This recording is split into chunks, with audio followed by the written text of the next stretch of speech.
La nuit, le ciel vit sa vie d'étoiles et de planètes, de galaxies,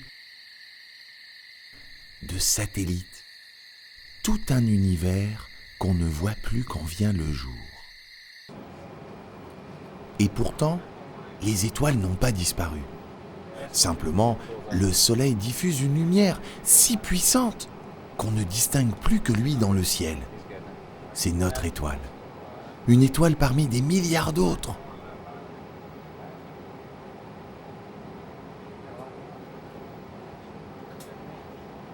C'est notre étoile. La Terre tourne autour et 7 autres planètes tournent aussi autour du Soleil. C'est d'ailleurs pour cela qu'on les appelle des planètes.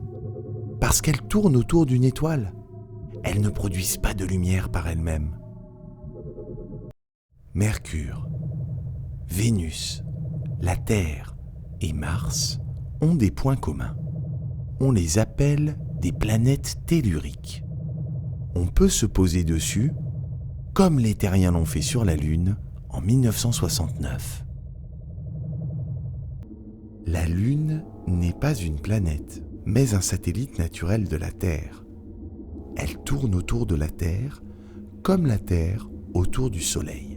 Presque toutes les planètes du système solaire ont une ou plusieurs lunes, toujours plus petites que la planète autour de laquelle elles gravitent. Une étoile, 8 planètes, 165 satellites naturels. Voilà le système solaire. Le seul dans l'univers ? Pas du tout.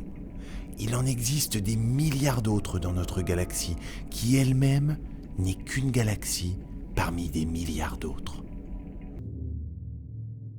Une infinité d'étoiles avec leurs planètes.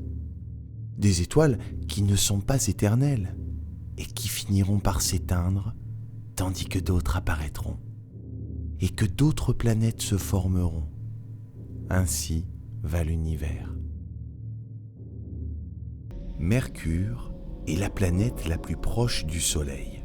Avec tous ses cratères, on dirait un gros fruit séché.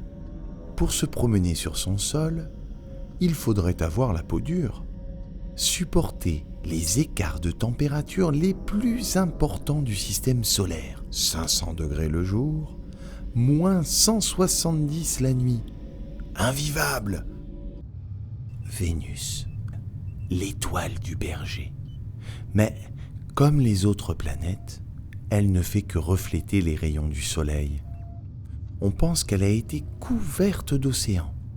Parce qu'elle était trop proche du soleil, toute l'eau s'est évaporée, laissant un paysage désert sous 460 degrés.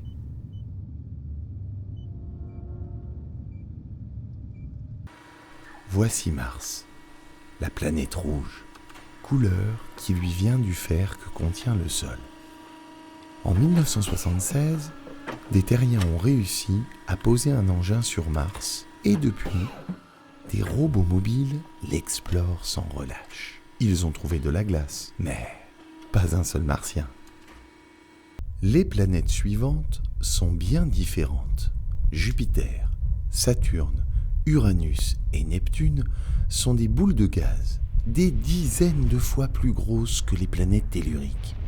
Impossible de les visiter. Mais, puisqu'elles ont aussi leurs satellites, on a pu y poser des sondes d'observation.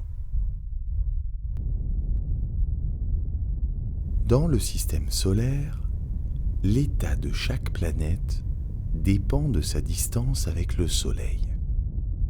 Seule la Terre est à distance idéale pour qu'y apparaisse la vie.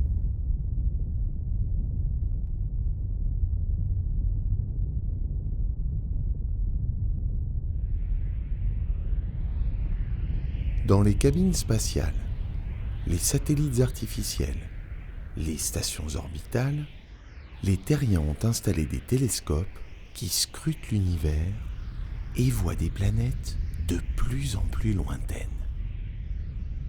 Avec nos fusées d'aujourd'hui, le voyage durerait plus de 200 ans pour s'en approcher. Pourquoi explorer l'univers? Pour essayer de comprendre d'où il vient et où il va.